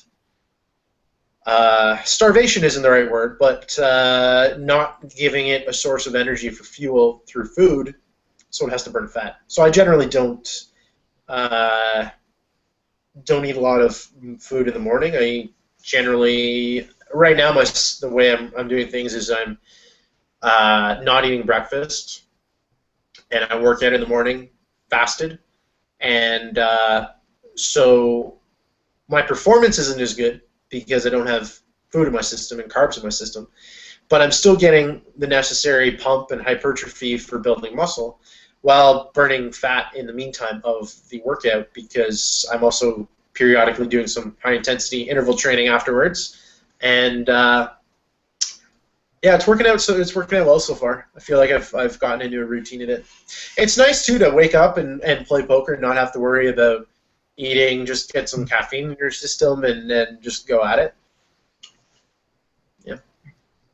I got to say, what you just said sounds very exploitative. It doesn't sound very GTO. It is. I think it is. Well. I think you're using an exploitative strategy right now when it comes to this approach. I don't know. I think it's pretty GTO. Pretty GTO. Okay. I'm gonna try this. I'm gonna try this approach you're taking. God, I'm gonna play basketball terribly. I possibly can't do that. I don't think that'll work quite as well for me. Well, I mean, you have to prioritize, right? Would you rather play basketball better, or would you rather burn fat? Play basketball better. I'm in. Then you should eat before you play. Definitely, I agree. No, some people at the gym tell me that I'm looking leaner or I look skinny, so I'm not sure if that's a good or a bad thing, because I don't know if that's a good or a bad thing. You think that's a good or a bad thing if people are telling you that? Ask them if it's because they think you look sickly and frail, or it's because you look more fit and athletic. I'm just gonna think it's because of the athletic thing. Because I've been doing my diet's a lot different than before. When we Yeah. first I first got you on a podcast since talking to you, Yeah. but I don't eat enough because it's hard to fucking eat a lot. So Yep. No, it's true. It's I don't know. I've just conditioned my body to do it. Like I definitely struggled. There was a time period when I realized I needed to eat more if I wanted to get bigger, and I was just eating to the point where like each meal, like the last bunch of bites was like a real chore. Like I hated it, but I was just like, no, I want to get bigger. And then I just got to the point where like now, just you can put 3 meals in front of me and I can just eat them all. Like I think my stomach expanded probably. beast. Yeah, I don't know. That's awesome. Do you have any comments on Ari Abu? Shane Stewart asks. On who? Ari Abu, who's been recently playing some of the more high stakes games and mixed games, and I don't know what he's playing everything Yeah, now somehow. I know the truth behind that account from the past. Nothing shady went on, but I'm not allowed to disperse the details. But I know who it is, and I am not sure what's going on lately because I haven't played them. I have noticed them being a little out of character with wanting to play a bunch of heads up and wanting to play a bunch of the good players. Mm-hmm. Also, to be playing a bunch of 100, 200, but not be grinding like the Zoom games is very out of character for that. Because, I mean, that account used to just play. Like, they were just a supernova elite grinder, right? So it's very strange for them to all of a sudden pop up and just one table 100, 200 versus, like, 10 tabling 10, 20, you know? So it's kind of a little bit of strange behavior. They haven't sat me heads up, so I can't really comment as far as what I think it may be. Mm-hmm. Interesting. Yeah. So you know what the 10th playing every single day story was, but you don't know what the current story is. Yeah. Interesting. Okay. I wonder if we know a similar story. But ask Lefort. Tim says, ask Lefort what was the biggest concept in poker that he learned. Ask Lefort what was the biggest concept in poker he learned that turned him from a pretty good player to a really, really good player.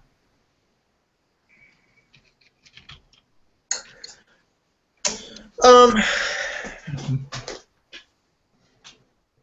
guess considering alternatives, a lot of times people get so focused on what they should be, how they should make a play or what they should be doing when they forget the fact that like,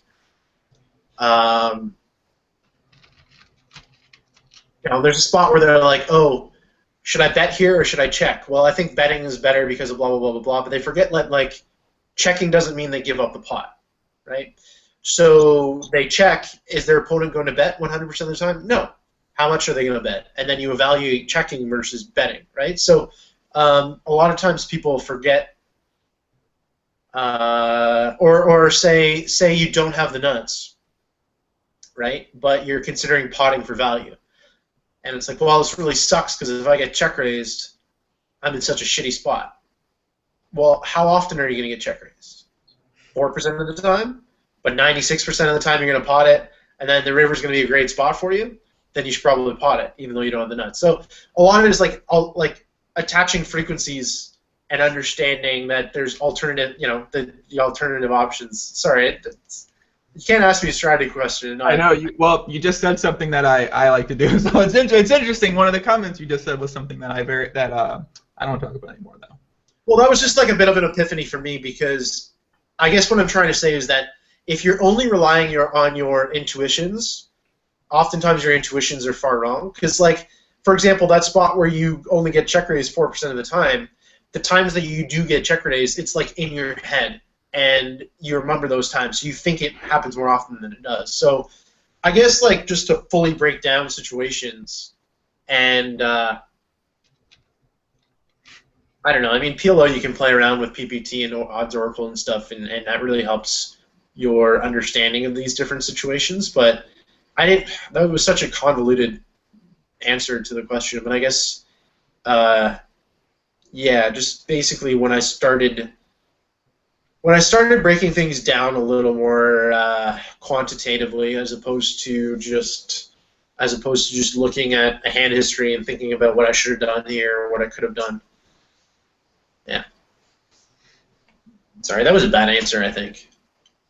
No, it wasn't. It was Jay Nandes just rewinded that part 18 times to take some more notes, because Jay Nandes said he's watched your podcast at least 55 times minimum. So people are telling me that the first podcast is gone. I know, I'm kidding. I have to send that to you. You do what you want to do with it, man. I've heard some of the craziest fucking things from people on that podcast. They're like people are telling me things are changing their life. I mean, I gotta rethink things. I can't. I'm confused. You took it down because it was. I had to put it on. I had to get rid of that one. Yeah. Why? I don't understand. It's just on private. You want me to take it back off private? You want people? Okay, I'll give it to you. You put it on your YouTube channel. I don't mind. Well, why don't you want it on yours? I don't understand. Is it It was bad. It was like the training video on steroids multiplied by like 4 training videos. Oh. When I watched it back, and I was like, and so some people were specifically talking to me and were saying, why do you still have that out there? I was like, what do you mean? Like it's too good. And to be honest, the first podcast can be found. It's on iTunes. So this is like a weird thing to subscribe to my iTunes. It's still on iTunes. It's just not on my YouTube channel because. Okay. I don't know. So it's right there. I took the Jay Nandes one on private too because that one was seriously fucking good. So. Okay. And all then right. Just curious. It was it was too much. Yeah. There was a lot of strategy. Too much strategy. There was way too much in there. And I learned a lot from that podcast though. That's good. That's why we did it. I learned that I can't have that much strategy on podcasts. Is what I learned. No, that's what I mean. Like you learned as you progressed as a podcaster that you're not supposed to do certain things. Yeah. Once I got some of the feedback I was getting, I was like, oh my god, I'm not sure if this is kind of impact I want to have on. If this is kind of impact I'd like to have on people out there. So what are your future plans for the podcast? You said you got TC from UB coming on. What else you got coming up? TC from the UB coming on next Monday. Zima 421, who's a longtime 2+ story. He's got a big staking stable, and he's got a bunch of stories with staking and giving money and loaning and all that type of stuff. He's going to be on next Wednesday. And then a couple part 2s. Crowd Up guy, Fedor Holes, is going to come on again. He's been playing some 5100. Nice. High stakes. And why doesn't he play PLO? Get him to play PLO. I tried to tell him to play PLO. He only plays No Limit. Tell him how much more fun it is. I've tried. I think he wins too much. He's a fun player, isn't he? No, he's I don't know. He's been winning. He wins a lot of tournaments. He when he was playing cash games, he won a bunch of money. So I don't know. We're gonna have him on, and we're gonna have Greg Merson, Greggy on. He's gonna come back on for a part 2. Nice, Greggy's a cool dude. Yeah, Greggy's awesome. The first one was a lot of fun, and who else come on? I think Danfu might come on next month. Danfu, PLO guy, Seed Scripter. The Seed Scripter we love to hate. Danfu, my boy. So that'll be interesting. Yeah. Jamie Gold said he would come on a podcast, but I haven't heard anything back from him since then. So we're gonna see if we can get something like that set up with him. Wow, what a guy! And that would be well. I can't even imagine what his views are on poker nowadays. I think it'd be fun. I think it'd be. Oh yeah, for sure, absolutely. It'd be a lot of fun. Is there any truth to the rumor that you were Ben's Rider 22 in the PLO cage from the other night? What? What happened? Okay, there was a guy. I played the PLO cage. It was a 5K buy-in at America's Card Room, and there was a guy to my left named Ben's Rider 22 from Toronto, Canada, who made his account that day. So we may or may not have speculated that was you. Oh, I see. Well, I'm gonna leave that. I'm gonna leave that untouched. Oh no! What I told him in the chat was, "There's no way this is Lefort because he would never be seen in a Mercedes-Benz." So. That's true. I don't like Benzes. I was like, "There's no way Lefort would ever drive a Benz. There's not a chance he's gonna have a screen Benz Rider." So. But if I was trying to make it seem as though it wasn't me. I thought about that too, but you still wouldn't make your Benz fucking rider. I don't think you'd be driving a Benz. I just can't. You like wouldn't do it. All right. So, all right, All that's right. it. Joey looks show. Lefort, please tell Joey to stop being anti-intellectual. Okay. Trolls 90% of the time whenever something's valuable in his blog videos. He's an entertainer. He's an entertainer. He's keeping things moving. All right, yeah. Jared says, have you ever asked if Jeans 89 would come on? Maybe we'll have Jeans on one day before we all die. So, but I think that's it. Lefort, you got anything else to add? I think that's it, buddy. All right, we're gonna wrap it up, guys. Thanks for tuning in. Thanks for tuning into the live stream. Those that tuned in live, thanks for hanging out. Follow Lefort at Lefortabins on Twitter. You can check out his blog, his training video, or his YouTube videos on his YouTube channel. Links are going to be in the description and also on Twitter. I don't know. I got nothing else to say, man. All right, let's wrap it up. I'll see you later, Sean. All right. Have a good day. Live stream people, stay on here when I stop the broadcast, okay? All right. All right. See you guys later. Peace out.